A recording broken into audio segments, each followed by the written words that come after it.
Bismillah Rahman Rahim, dear students. As we discussed in our previous videos about the aspects of development. So, for the development, it is very much important to have leadership development, community development, and economic development.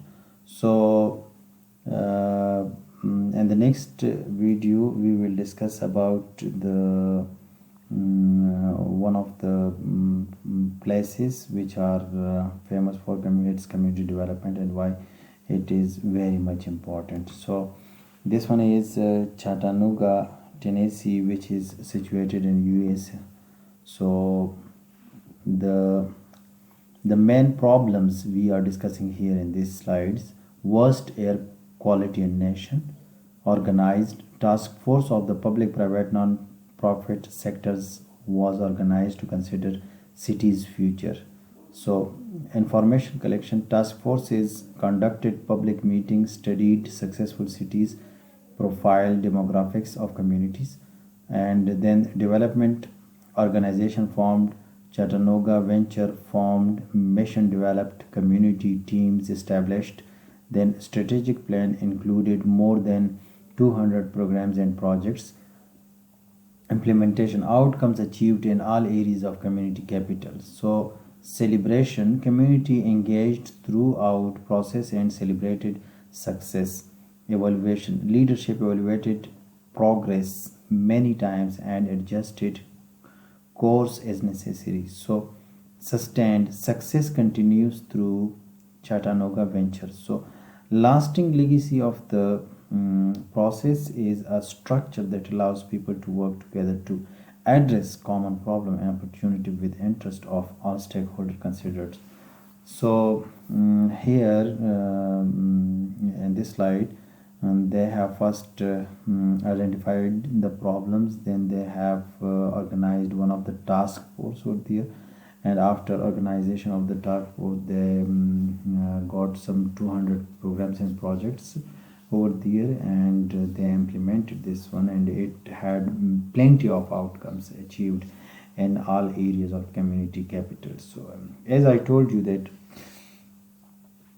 while we are improving the community, so it means that we are improving the bonding of social capital. So bonding is the strongest type of social capital, as a close relationship between two people is formed. This might come from closely working with colleague for years and developing a close personal relationship with them. Alternatively, it might come through sitting next to the same person at each local basketball match, thereby developing a close relationship. So bridging social capital. So bridging social capital also differs from bonding in the fact that the ties are not so strong. Instead, the links come from weaker connections such as friends or colleagues and associates.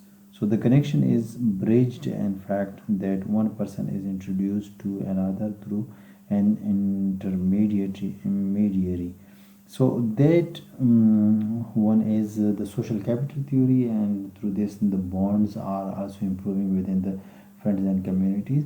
But if you see the physical assets or physical capitals over there, such as environmental pollution is also occurring in metropolitan cities, and there are plenty of communities.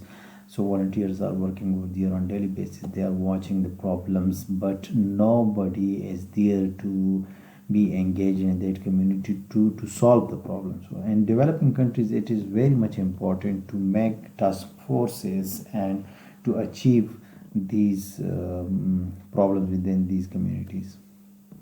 Essence of community development. I think a healthy community is one where people are not just out for themselves and they are not just working on their individual pursuits, but where they understand their relationship and responsibility to other people as well. So that is very much important for us to know about it, and we should have to not only work for individual for our own individual interest, but we have to work for the community as well. So this presentation was from LuciniaCommunityNetwork.com, If you want to further learn about it, you need to go on the website and you find it out, because they have worked very well for the community development, and it was one of the example of it. Thank you for watching this video, and inshallah we will bring some other presentations as well, which will be based on community development and its relationship with good governance in developing countries.